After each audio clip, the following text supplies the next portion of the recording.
Hello and welcome to Only as Lonely, the podcast where I share my story of taking some redundancy pay and set off on a solitary journey to see a little bit of the world, take some photos and play some music, and all the funny little interactions in between.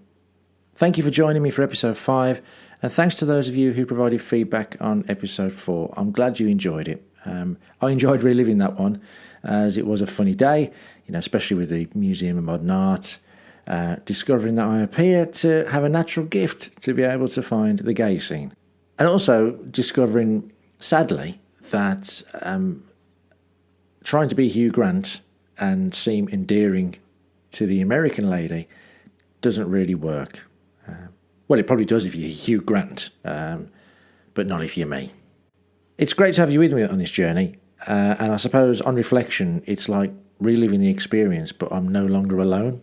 When I'm doing it, it's like I get a chance to do it again, but with you.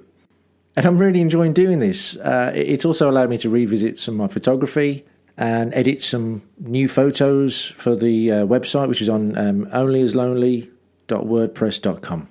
So 5 days in, I'm in my flow now. I've got my New York legs, and I've got comfortable taking photos, talking to random people, and getting out there, experiencing as much of New York as I can. So day 5 starts with a trip to see some television history, and let's jump right in. Let's go. Thank you.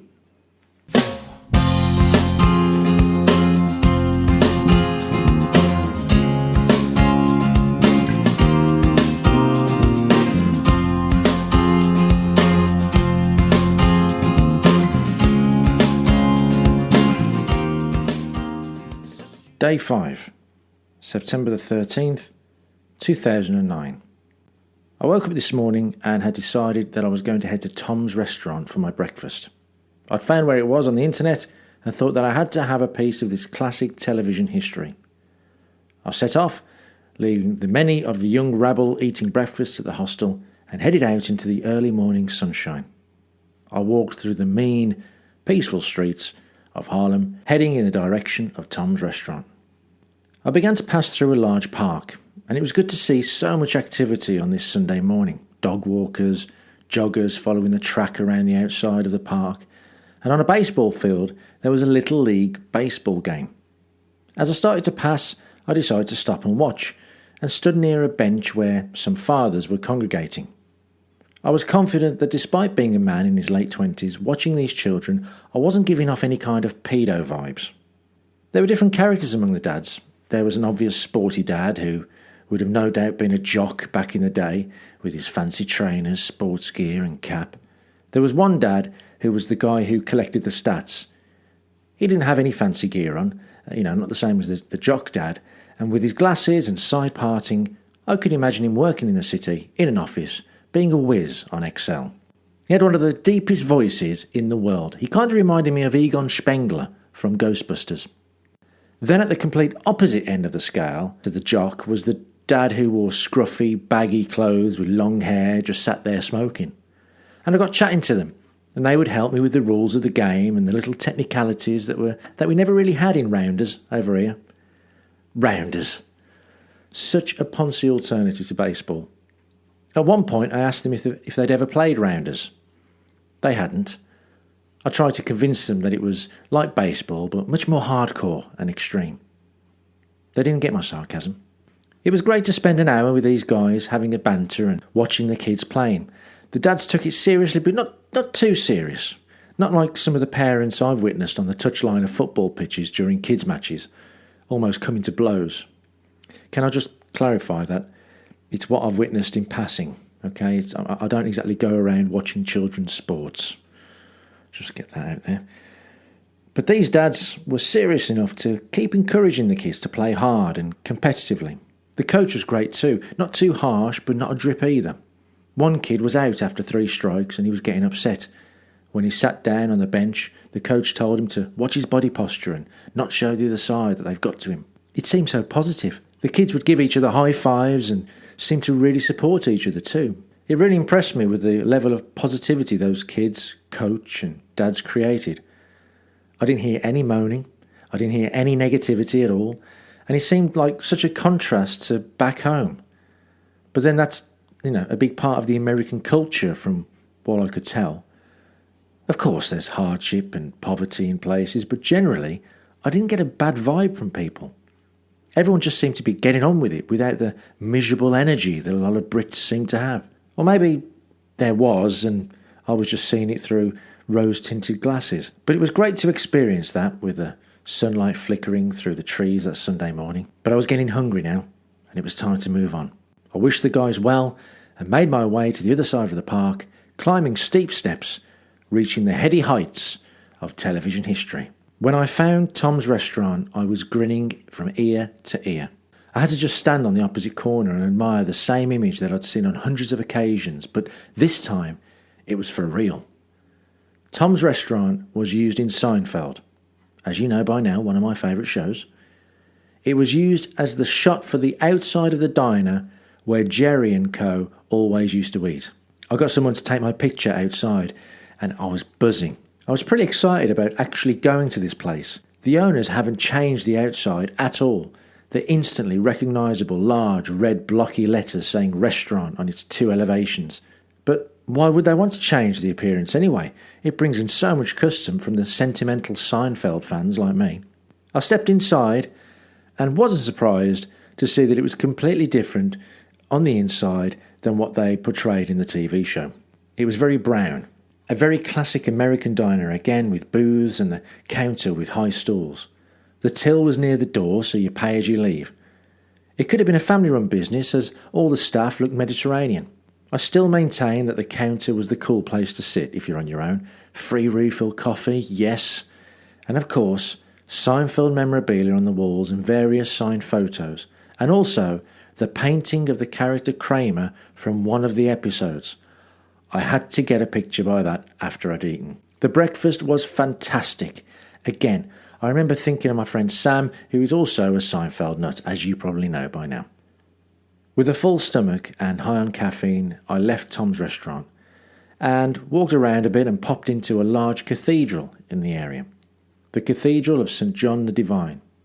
It was beautiful inside, very grand, as a lot of cathedrals are. There were stunning, round, stained glass windows above the entrance. I couldn't stop looking at them. I felt captured by the colours, the blues, purples, reds. It was a huge cathedral and there was a mass on, so I didn't venture too close, but it had a calming feel to it as I wandered down past the columns and burning candles. There was a warm dim inside, despite the large windows, and I took some long exposure shots of the stained glass window. I didn't stay too long as I was mindful of the Mass going on. I was brought up a Roman Catholic and my grandparents were very religious, although I didn't really feel a connection to a God. I consider myself agnostic.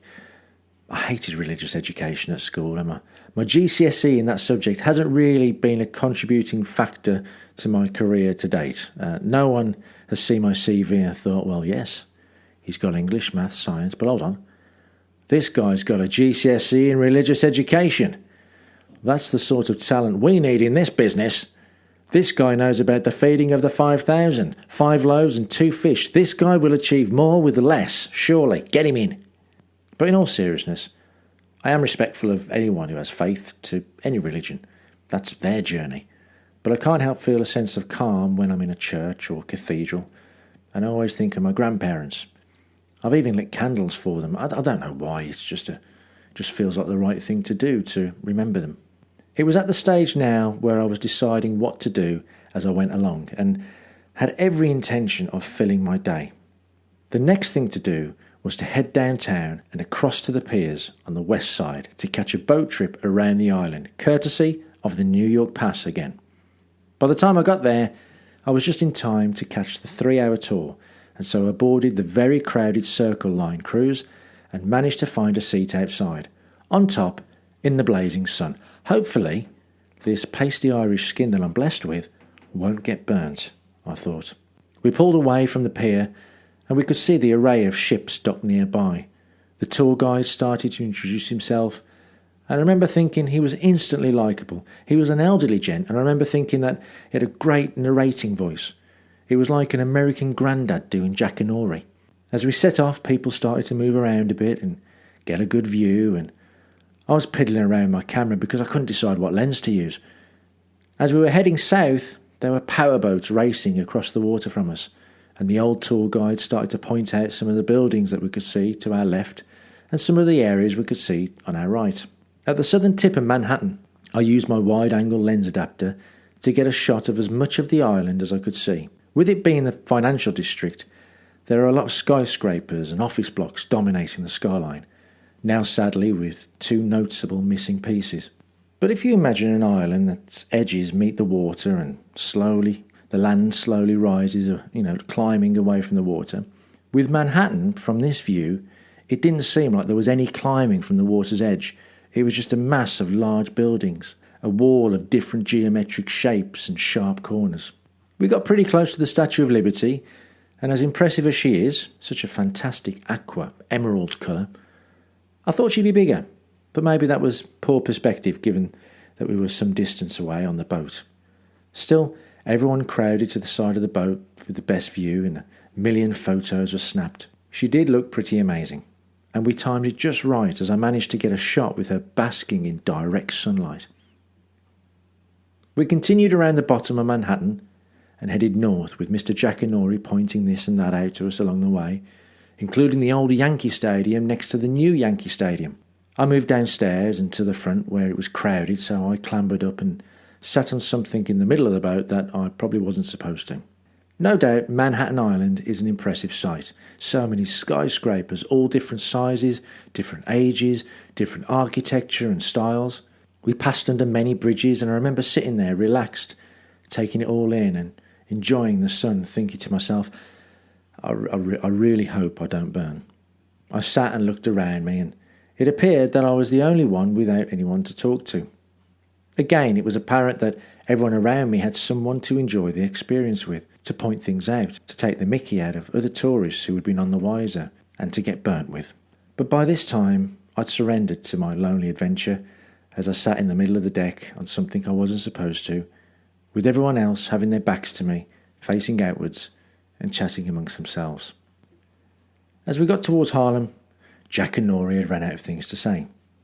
He'd draw our attention to the right of the boat and say, "Now look to the right of the boat now, ladies and gentlemen. If you look to the shore, you will see some trash that has been dumped there. This is illegal, and I don't know why people would want to do this to our beautiful city. If you know who did it, then tell me and I'll hunt them down." "All right, Grandad. Calm down," I thought, as I looked around at the many foreigners who probably didn't understand most of that message, but were wondering why a big pile of rubbish floating in the water is such an attraction. Maybe it was something to do with the Museum of Modern Art. Yes, I can definitely imagine an artist taking pride in that floating sludge. It was a very relaxing trip, and I kind of felt a bit sluggish as we docked back at the port. I also felt a bit warm, as if I was glowing. That would be sunburn. Great, I thought. I hope it dies down. I was in need of a banter, and it wasn't long before I found it thanks to the ice cream vendor outside the pier. A charismatic guy who kind of reminded me of LL Cool J. It was a very unusual ice cream, and he explained it with these tiny little pellets of ice cream, tiny little balls of ice cream. I could tell straight away that I could have a laugh with this guy, as I asked him if it was any good. "Is this good? Is this going to change my life?" "Trust me, man, I got you covered." So I bought some, and it was really good. So I continued with the banter.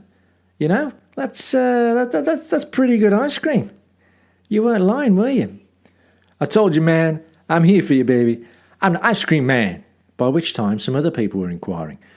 So I thought I'd help him out. "Let me tell you, you will not be disappointed. Trust this man. He knows his ice cream." That's right, he followed with, and sold some more. "You see how I help you out? I should have some commission, dude." "Hey, I can't give you no commission, man. But I'm here for you, baby. I got your back, man. I'm the ice cream man. I'll solve all your problems." Now, by this time, he was being joined by a lady friend of his, but I don't think she kind of got my humour. She was laughing, but I think she thought I was insane rather than having a banter. "Mr. Ice Cream Man, I feel like my life has changed for the better now, all thanks to you." That's right. I'm the ice cream man. You're a hero." "Thanks, man. Now, my friend, I have to go. New York is waiting for me." This got a snigger from his friend. Where you going? Where am I going? I'm going to find me some sexy bitches. This got a bigger snigger from his friend. Hey, I finish here at 7. We can go party, man. You reckon? I've got to keep moving, man. Places to be. But there's some sexy bitches out there. King Kong and Godzilla ain't got shit on me. New York's got no idea, man. By this time, his friend was trying to contain her laughter and couldn't look at me. Look at me, I scream, man. How can any sexy bitch resist? That's right, that's right. I'm an Adonis. An Adonis, a pink and white one, but an Adonis nonetheless. Again, his friend couldn't look at me and she was laughing. You got to laugh at yourself, haven't you? I understand the irony of acting like I was an absolute legend with the ladies, especially looking both incredibly pink and incredibly white. If I was shirtless from a distance, I might have resembled wearing a female ski jacket. And so I bid farewell to my superhero friend, and in a way I'd have liked to have returned at 7 to see whether he'd be up for a party, but he probably wasn't really expecting me to call his bluff, and that would have been pretty awkward. I headed back towards Times Square. There were a lot of street artists drawing caricatures.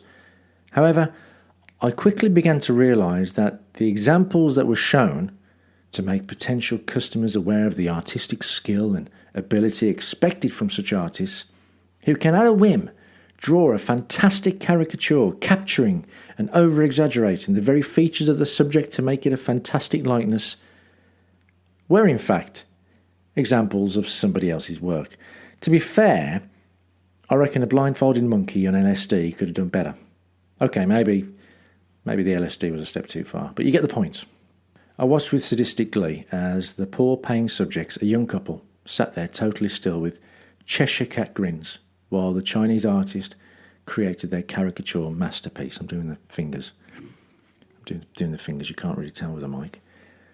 It's a podcast, isn't it? I smiled as I saw that they drew the male and the female pretty much identical, apart from the only defining features to differentiate between the sexes, that were, of course, the hair, and whether or not they had tits. And, of course, as they were a couple, they were holding hands, and there was a big heart above them. I made eye contact with the man, and he started to look a little bit concerned when he saw the look on my face. I couldn't hide it. I just like, what is that? Finally, I laughed out loud when, with excitement, the couple reached for their funny caricatures, a humorous moment captured in time that they might have framed and show the kids one day, only to see them quickly deflate. Disappointment when they see that they've actually been given a bad sketch of a pair of incestuous twins.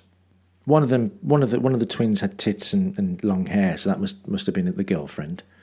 Okay, I doubt it'll be framed. It'll probably either go in the loft or the bin.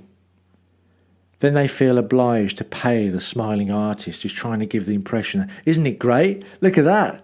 It's brilliant. No, it's a bag of shit, mate. Trading standards wouldn't stand for this. This is false advertising. Whose drawings are these in these examples? You know? Because the monstrosity that the artists produce wouldn't even have made it onto Art Attack. Perhaps the Museum of Modern Art, though. They'd have it. I'd love that.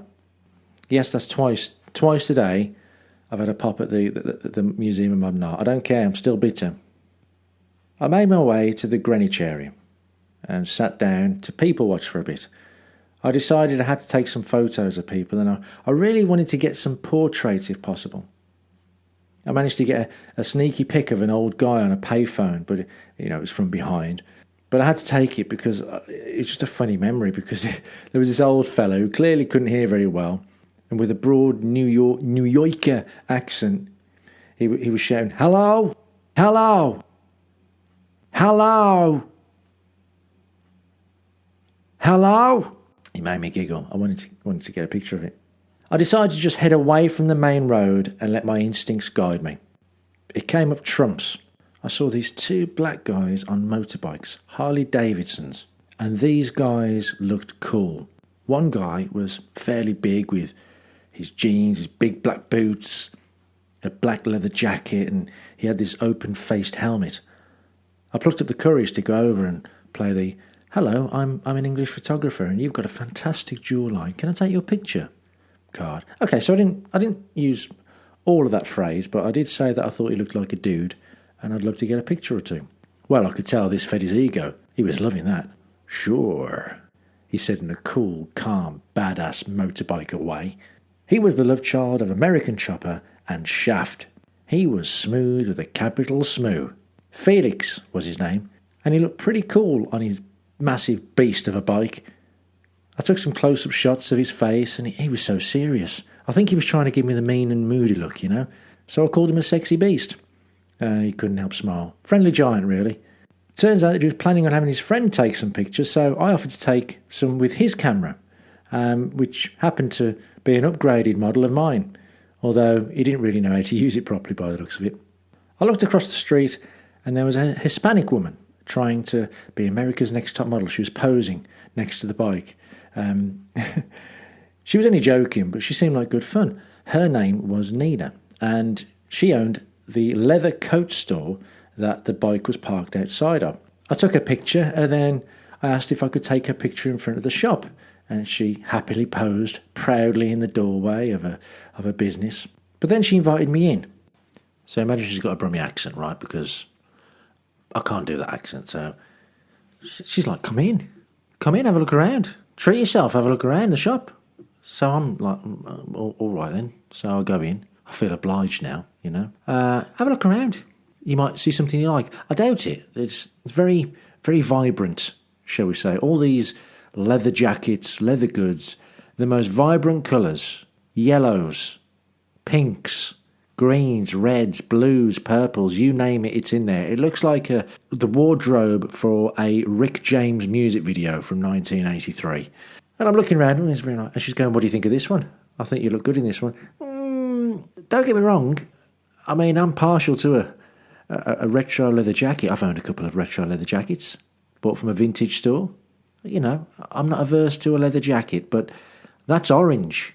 Yeah, it's probably going to clash, you know, with my very pink skin. I'm not really looking for a leather jacket. I'm travelling, love. I'm travelling. What am I going to do? Buy a leather jacket and then cram it into my rucksack, take it around the world with me? You know, not really in the market for it, and I haven't really seen anything that really, really suits me, if I'm honest.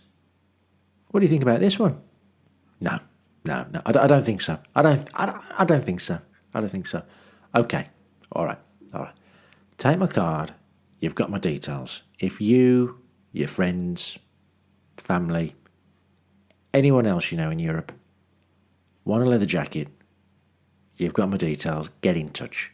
Right, so she thinks now that somehow I'm her link to the European market now. That's it. Give me a card and I'm going to send her Europe. Europe is going to come now to get leather jackets from her because of me. I don't know Europe. I'm just a bloke who spent 9 years doing an insurance job. I'm just on holiday, love. I don't want to... What is this? I took the card. To be fair, I think her leather jackets would probably go down a storm in Eastern Europe. But definitely not in Dudley. Then again. I left Nina and the bikers and continued down the street where I could hear the faint sound of singing. As I continued, I discovered Washington Square Park. And there was a group of guys with a double bass player singing old Motown songs. They were excellent and had drawn a big crowd. I sat down and got quite trigger happy, capturing not only the guys singing, but also some of the audience.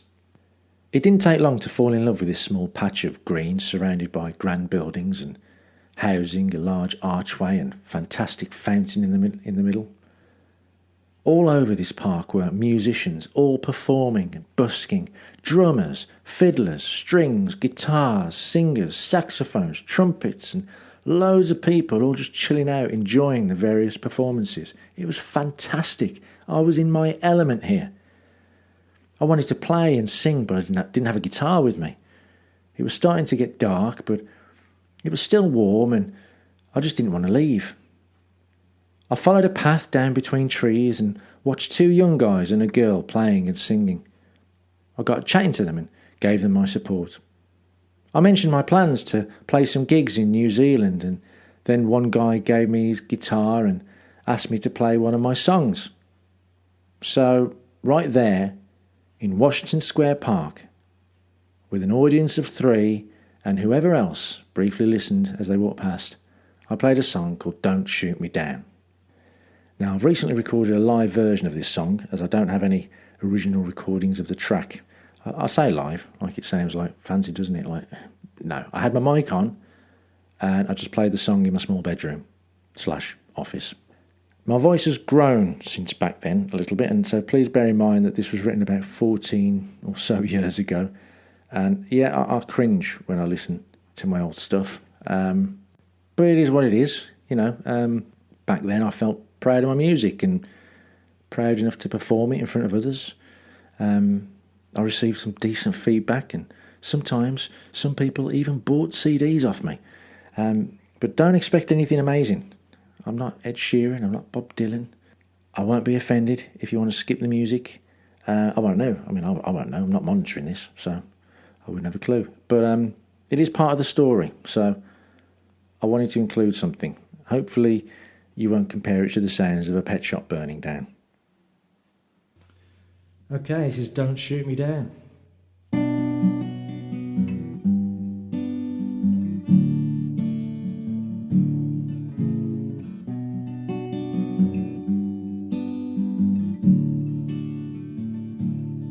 And we're culling through the night. Cat's eyes reflect our headlights. It's all about you and I tonight. And they can all say what they like, just trying to make us capsize. Well, it's all about you and I tonight.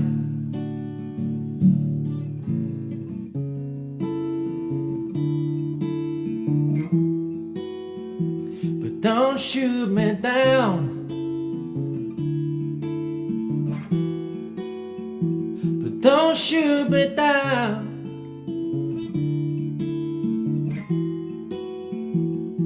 Don't shoot me down, not right now, not like this while I'm flying.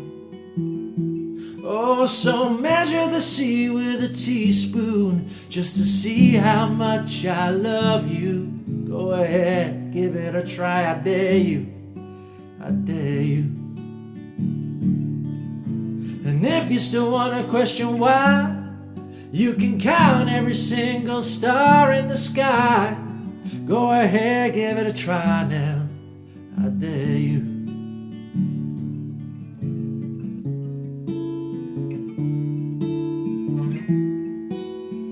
But don't shoot me down. Oh no, don't shoot me down.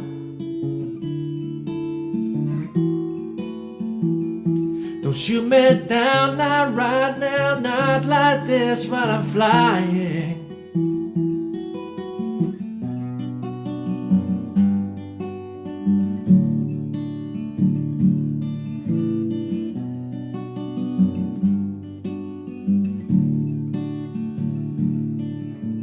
And I am lost in this moment. As time stands still, it's frozen. I must control my emotions and keep them at bay. Up ahead, silhouettes, tomorrow's sun will rise. You and I, we are synchronized. And tomorrow, well, tomorrow will be our stage.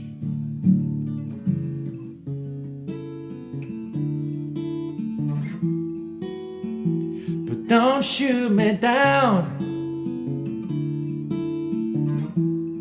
Oh no, don't shoot me down. Don't shoot me down, not right now, not like this while I'm flying. But don't shoot me down. Oh no, don't shoot me down. But don't shoot me down. Don't shoot me down, not right now, not like this while I'm flying.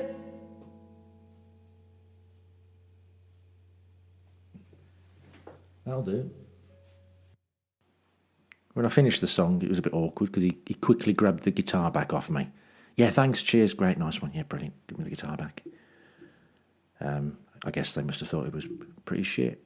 I thought I had a standing ovation, but just because there was nowhere to sit, really. There's no benches,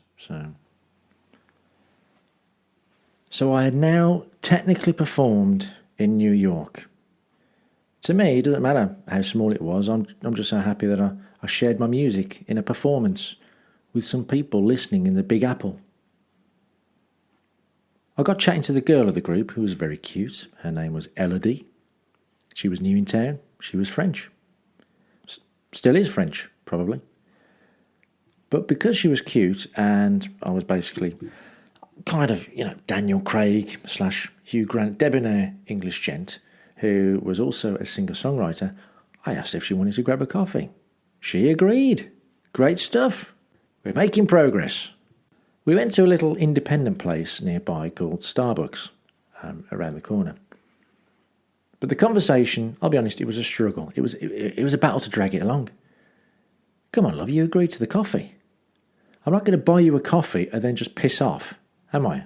Conversation kind of goes with the territory. If you agree to go for a coffee, it's courteous to then engage in conversation, Perhaps she was uncomfortable. Perhaps she was too hot, thanks to the pink glow that was radiating from me as a result of the earlier Circle Line tour. She had to scoot off, apparently, to meet her friend, as they were off to watch Ghostbusters at a local cinema. I didn't get an invite, despite buying her a coffee. Part of me was thinking that maybe it was an excuse. Maybe I was boring her. Maybe she thought she couldn't get a word in edgeways. But I doubt that. If it was an excuse, then it was novel. I was acutely aware of the female ability to make excuses, suddenly remembering that they've got to meet a friend or, climbing out the toilet window. I'm not averse. I'm not inexperienced when it comes to the excuses of the female creature, the female of the species. Case in point, I'd been living in Moseley with Scruff in that crazy house share for 2-3 months, whatever. And I noticed that there was a new young lady in the area a few doors down. And we'd passed a couple of times and she was smiling, nice young lady, smiling at each other. One day I take Scruff out for a walk, and as I leave the front door and step onto the pavement, she's there, she's walking past, and we strike up a conversation. That was a great thing about Scruff. He was a good-looking dog, bless him. Best dog in the world, bloody good-looking dog. And very friendly with humans. So if someone wants to give him fuss, oh yeah, he'll love that. So we get talking, and she's like, "What are you doing?" "What are you up to now?" "I'm just going to take him for a walk." "Oh, can I come?" "Yeah, if you want, yeah." So we go for a walk, and we start heading towards an area called King's Heath, which is just down the road from Moseley. Now, conversation's flowing great. She's just got back from university, and she's looking for a job and blah, blah, blah. And, oh, right, brilliant. Things are going well. We're having a banter.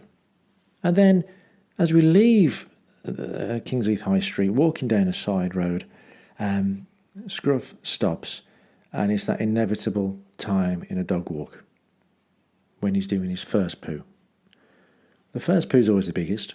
A little bit disconcerting when your dog's squeezing one out and making eye contact with you as he's doing it. Shaking. Not the best. She's a little bit awkward about this. But now I'm in a predicament, because I'm a responsible dog owner. And responsible dog owners pick up the shit, right? What am I going to do? Do I pick it up, or do I leave it? Do I pick it up, or do I leave it? If I leave it, will she think badly of me? She'll think I'm one of those irresponsible dog owners. Or do I pick it up and be a responsible dog owner? I picked it up.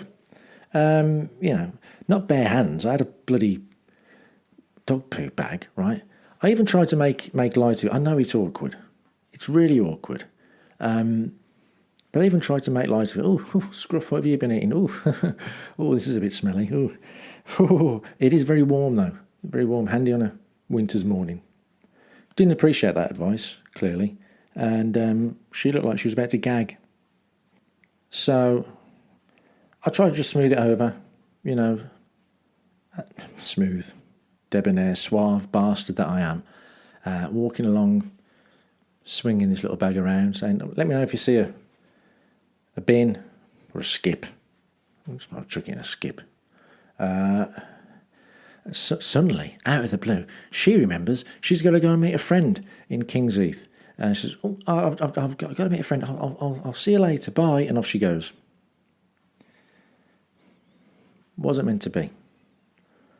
Wasn't meant to be. Unbelievable. Something could have happened there. But it's not like I could go back later, is it? It's not even as if I could go back later on. I remember where it is, and I'll come back later on and pick it up. Because then somebody else sees you, that's going to look really weird, isn't it? Bloke walks along, just spots a piece of shit, picks it up. What's that all about? Yeah. I always try and do the right thing. This podcast is about travelling. I don't want to keep going about dog shit. So she's pissed off to the cinema to watch Ghostbusters. So I return to Washington Square Park. As the park lights lit up little pockets of the square, and as performers continued to sing, play and entertain anyone who wanted to listen. I didn't want it to end. I took some shots of a double bass player and a saxophonist stood under a street lamp. The lamp a spotlight for their stage. There were fireworks going off at one point from somewhere nearby, out of view, and they must have been the biggest fireworks on the planet. In a twisted coincidence, after they had begun, we could hear a lot of sirens. And there was a bit of panic and unrest among some of the people in the park. You could just see it on their face. It dawned on me that September the 11th, 2001, had left a large gaping wound that may not ever heal for some of those people. Eventually they settled after it was agreed that it was fireworks celebrating some ship leaving on the docks. I mean, they were some serious fireworks. But fortunately, you heard people shouting up, going, there's a new ship or something at the docks. It's okay. I was hungry, and so I had to find somewhere to eat. It was almost 10 p.m. I said goodbye to Washington Square Park, which I will always have a fond recollection of. I eventually found Washington Square Diner. I sat in a booth and ordered a chicken pasta dish. It came with a side salad. The side salad came first, and it was a plate piled high. I mean, I almost had to scale to the top to begin eating it, If this was a side dish, how big would the main be? I've never seen a plate so big and with so much food for me to eat. I felt like I'd entered some kind of parallel dimension where I was no longer adult size, but I'd become a child and I was now faced with an adult portion. Not just any adult size portion, a portion suitable for a professional wrestler. I think even Xena the warrior princess at the lesbian jazz club would have struggled with this. Child like me tried to dig into the main dish. I hadn't even dented the salad. Equally with the main. It looked like I hadn't even touched it, but I had. For about 20 minutes I was digging into this thing. I just wasn't even scratching the surface. I was worried I was going to get told off. I had flashbacks to when I was a young boy faced with a large dinner and struggling to eat it. The waiter came and he looked so disappointed when he saw my plates. He looked almost insulted. I kept apologising. I kept telling him it was really delicious. It was so nice. I really enjoyed it, but it was a bit much. I'm not used to those size portions now. I'm ever so sorry. I'm really sorry. Look at me. Do I look like Dwayne "The Rock" Johnson? I hate to see good food go to waste. So I headed back to the hostel to get my head down in preparation for my last full day in New York on this trip. Still, so many boxes to tick.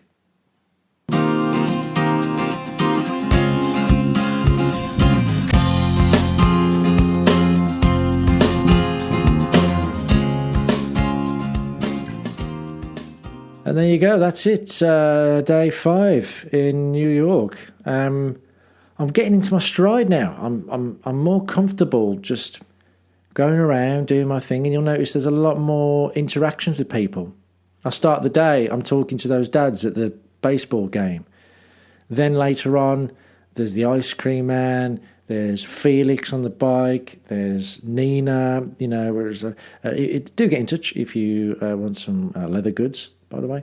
Got a bargain on 2 for 1 on leather underpants at the moment, so yeah. Elodie, not much conversation. Elodie, what's that all about? Do you want to go for a coffee? Yeah, I'll go for a coffee. Don't expect me to have a conversation with you, though. Yeah, the park was great. Oh, it's such a good vibe.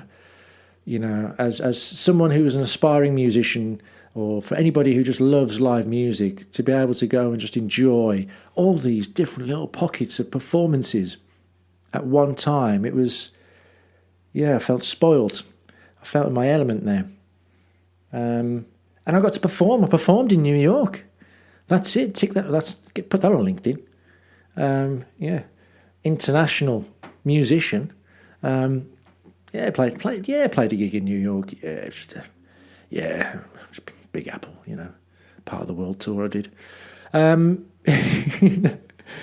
But I'm certainly more comfortable in approaching people. So I guess I was starting to discover that, yes, there will be times when I feel lonely. But do you know what? Sometimes you limit yourself if you're not prepared to open yourself up to experience, and if you're not prepared to have a banter with people, talk to people. It really does break it up. So, thank you very much for listening. I hope you've enjoyed it. We've got one more full day in New York, and I've still got a lot to achieve in that. So, I hope you join me for day 6. Please check out onlyaslonely.wordpress.com for photos, music, whatever. I hope you enjoyed the track as well on this. As I say, I feel a little bit cringe playing some of those old songs and listening back to them. I suppose I get a bit fed up of them, but for me to be authentic means playing the songs that I played then. So there you go. Thanks again. Take care. And I'll see you for day 6. Bye-bye.